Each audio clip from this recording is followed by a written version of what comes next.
Let me tell you what a terminal diagnosis sounds like when it arrives. It does not sound the way it sounds in films. In films, there is music underneath it, or the camera pulls back slowly, or the light in the room changes in a way that tells you something enormous has just happened. In the actual room, in the actual moment, what you hear is the hum of the air conditioning unit above the doctor's desk that needs servicing. You hear the chair you are sitting in creak when you shift your weight.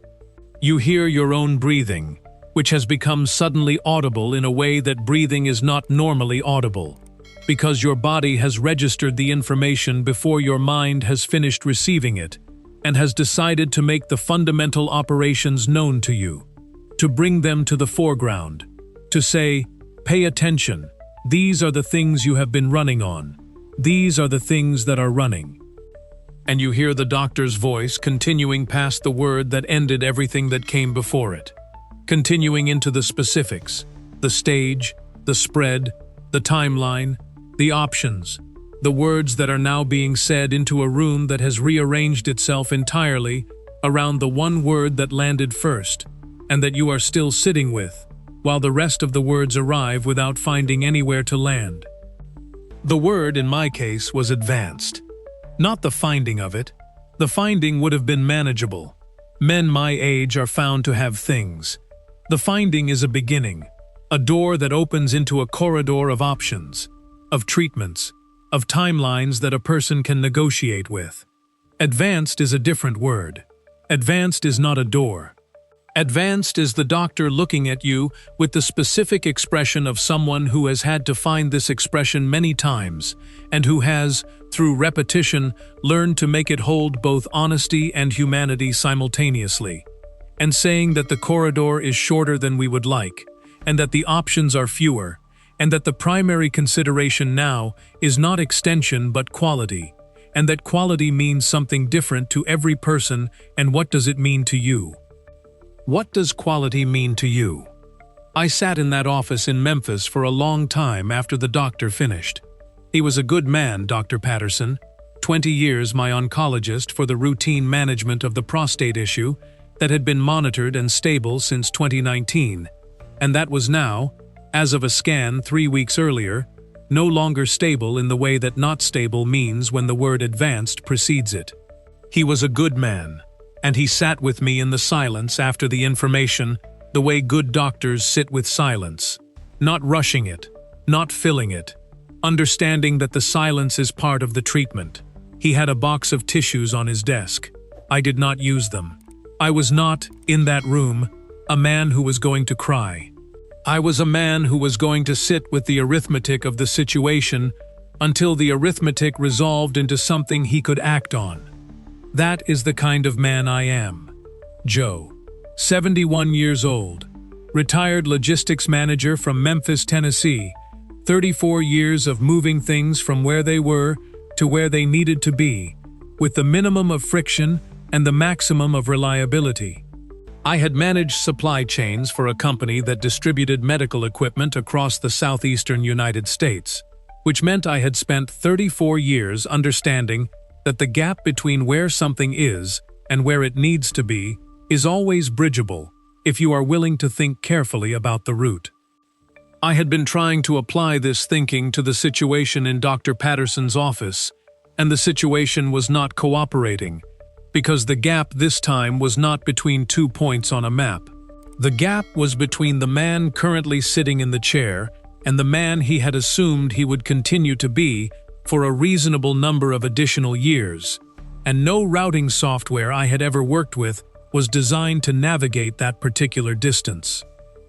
My wife Ellen had died 3 years before the diagnosis. Ovarian cancer, 14 months, and the 14 months had been a different kind of education in what illness does not only to the person who has it, but to the person who loves that person, and watches and cannot fix the thing that needs fixing, and learns, slowly and painfully, that watching without fixing is its own form of presence, and that presence is not nothing. It is not nothing. I had been there. I had been present. And Ellen had died anyway, and I had spent 3 years in the house in Memphis, learning to live inside the absence of the person who had made the house mean something. My son David was in Denver. My daughter Karen was in Boston.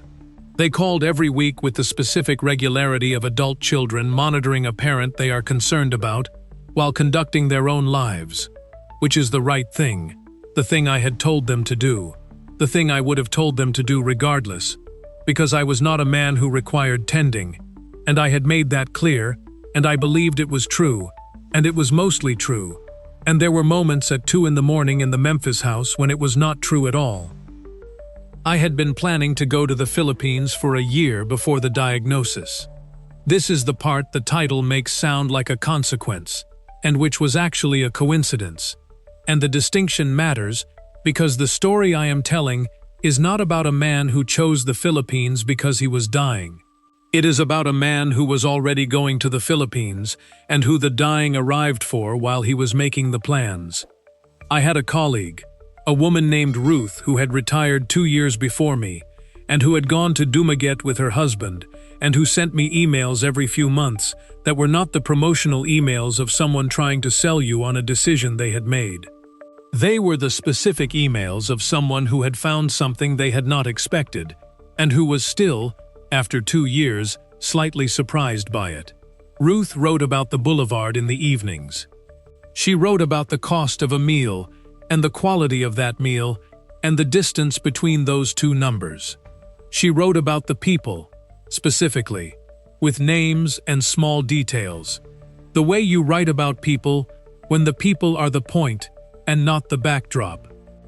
I had been reading Ruth's emails for 2 years and doing the research that a logistics man does when he is considering a significant operational change, methodically, from multiple angles, with the specific attention to risk assessment that 34 years of managing supply chains produces.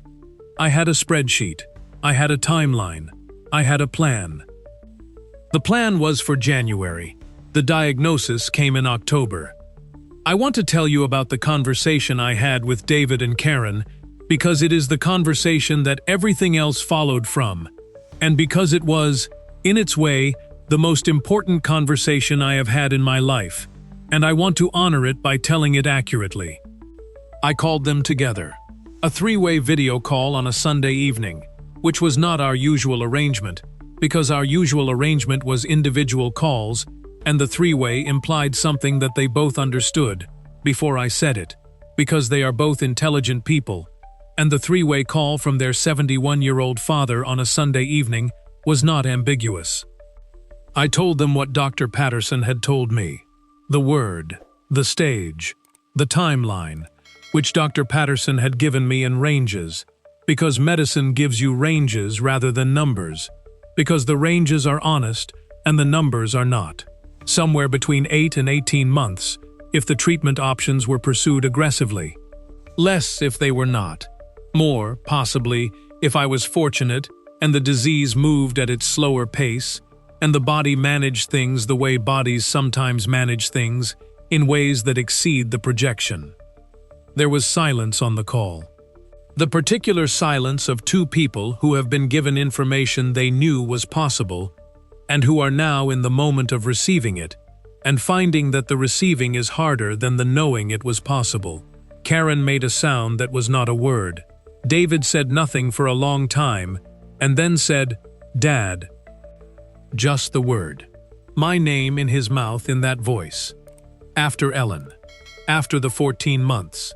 My son saying my name in the voice of a man who is being asked to begin a grief he has not finished the previous one for. I said, "I need to tell you what I want to do." Karen said, "Dad, we should talk about treatment options." I said, "I know, and we will. I want to tell you what I want to do first." They listened. I told them about the Philippines, about Ruth's emails, about the research, about the plan that had been January and that I was moving to as soon as I could manage it. I told them I was not going instead of treatment. I was going with treatment, with the monitoring and the medications that Dr. Patterson and I had discussed, with a plan for the medical management that would travel with me. I told them I was going because the alternative was staying in the Memphis house for whatever portion of the timeline I was going to get, in the house where Ellen had died, in the city that I had been living in for 34 years, in a life that had become, since Ellen, the maintenance of a structure without the person who had made the structure worth maintaining. I said, I want to spend whatever time I have somewhere that makes the time feel like time, not like waiting. There was another silence. Then Karen said, Is it safe, medically, for someone in your situation? And I said, That is the right question, and I have an answer for it. I had an answer because I had spent 2 weeks between the diagnosis and the call preparing the answer. I had contacted Ruth, who had connected me with her doctor in Dumaguete, an internist named Dr. Villanueva, who had trained in Manila and who had experience managing oncology patients in coordination with specialists in Cebu City and Manila. I had contacted the hospital in Cebu City that served as the regional referral center and confirmed the capabilities and the costs.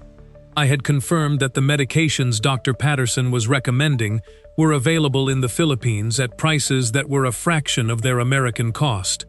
I had spoken to a medical travel consultant whose job was exactly this: helping people in exactly my situation understand exactly these logistics, and who had confirmed that what I was describing was manageable and not reckless. I was a logistics man. I had managed the route. David said, When? I said, 4 weeks. He said, I want to come with you. For the first month. I started to say he didn't have to. He said, Dad, I'm coming, in the voice that is not asking. Karen said, I'll come for the second month. I sat in the Memphis house with my 2 children's faces on a screen, and I understood that the decision had been accepted. Not without fear. I could see the fear in both their faces. The specific fear of people who are trying to be brave on behalf of someone they love, while also being frightened for themselves. But accepted, because they knew me well enough to know that a man who had spent 34 years routing things to where they needed to be had looked at this situation and identified the route, and that the route was real. I landed in Dumaguete in November. David was beside me on the plane, which was a domestic flight from Manila, and I want to tell you what he did during that flight, because it tells you everything about my son. He did not talk about the cancer. He did not talk about the diagnosis, or the timeline, or the treatment plan, or any of the things that were sitting between us with the weight of things that exist between a father and a son when the father is dying. He pointed out the window when the island appeared below us and said, Dad, look at that. And I looked, and the island was green from altitude, in a way that was not the green of anything I had seen from a plane window before. And I looked at it for the duration of the descent, and I did not think about the timeline. That was the gift. That specific 2 minutes of not thinking about the timeline. Ruth was at the airport. I had not expected her. She had simply come. She stood at the arrival's door, with the particular warmth of someone who has done the thing you are doing, and who knows what the first minutes of it feel like, and who has decided to be present for those minutes because they matter. She looked at me, and she looked at David, and she said, Welcome to the part of the story that surprises you. She had arranged everything. The apartment was on a lane near the university, ground floor, 2 rooms, a small porch facing a courtyard where a frangipani tree was producing flowers at the irresponsible rate that frangipani trees produce flowers in November, in that climate. The apartment had been cleaned and stocked, rice and eggs, and the local coffee, and the particular brand of bottled water that Ruth had identified as the most reliable over 2 years of residency.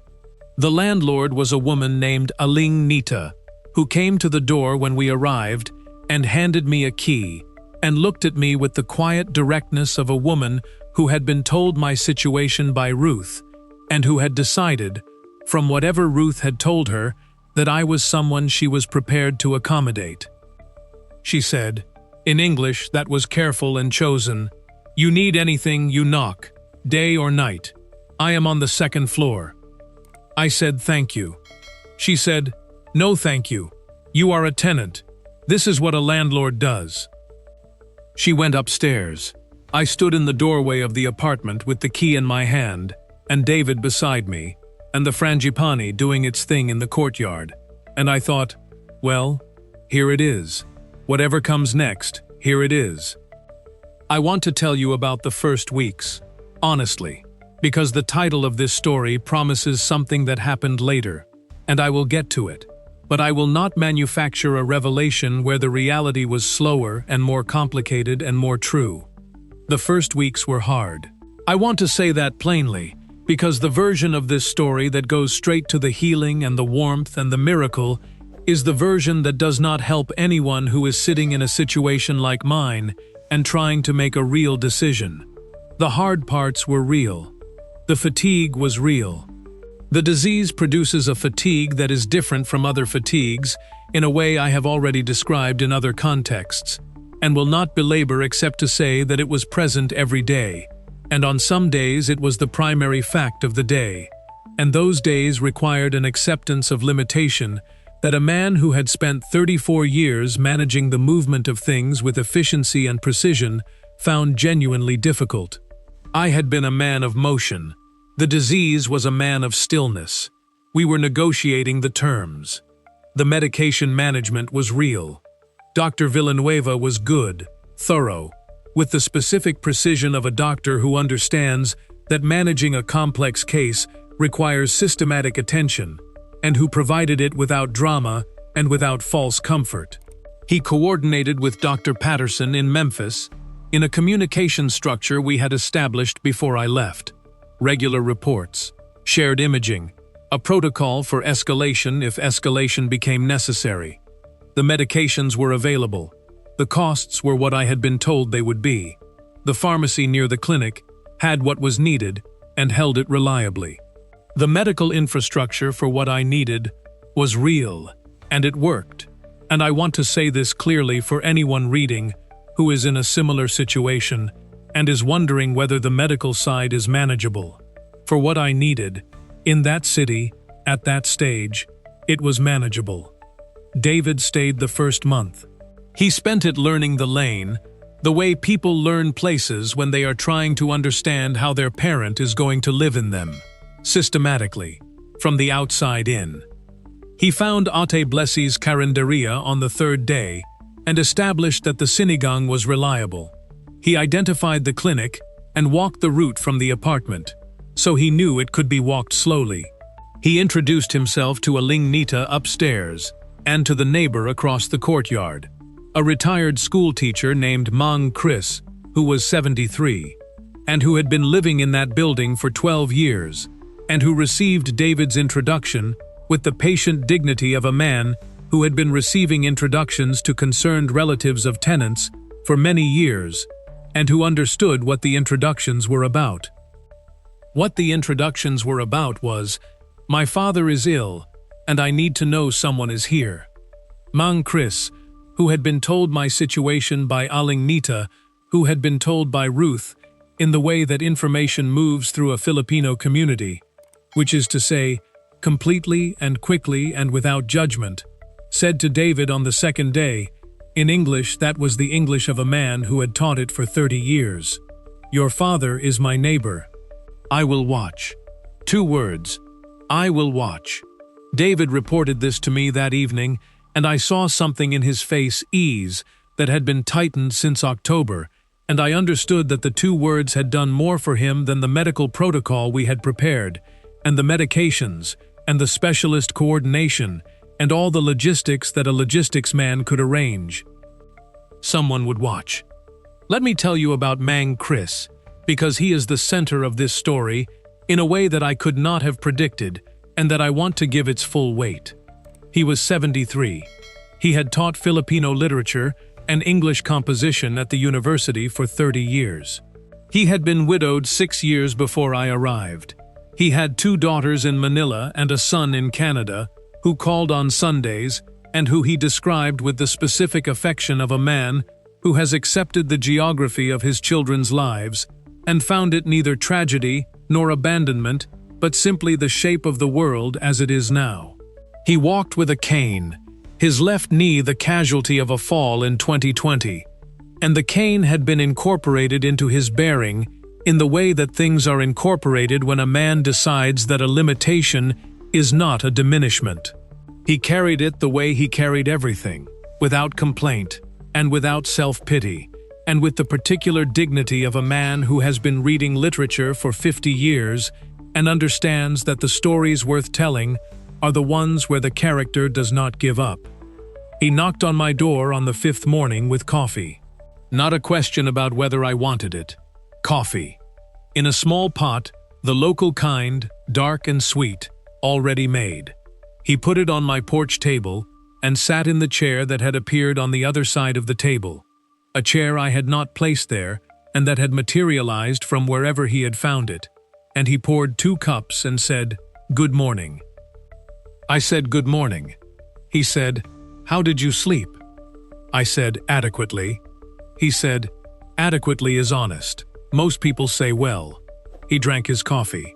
I appreciate honest. We sat on the porch for an hour. He talked about a book he was reading, a Filipino novel from the 1960s that he had taught 40 times, and that still, he said, showed him something new each time, which was his definition of a book worth keeping. I talked about logistics, briefly, because it was what I had, and because he asked, with the genuine curiosity of a man who had spent his life in the world of language, and who found the world of physical movement genuinely interesting, in the way that people find genuinely interesting the things that are furthest from their own experience. He asked questions about supply chains that were better questions than most people in logistics asked, because they were questions about the human element, about what happened when the system failed, and how the people inside it responded.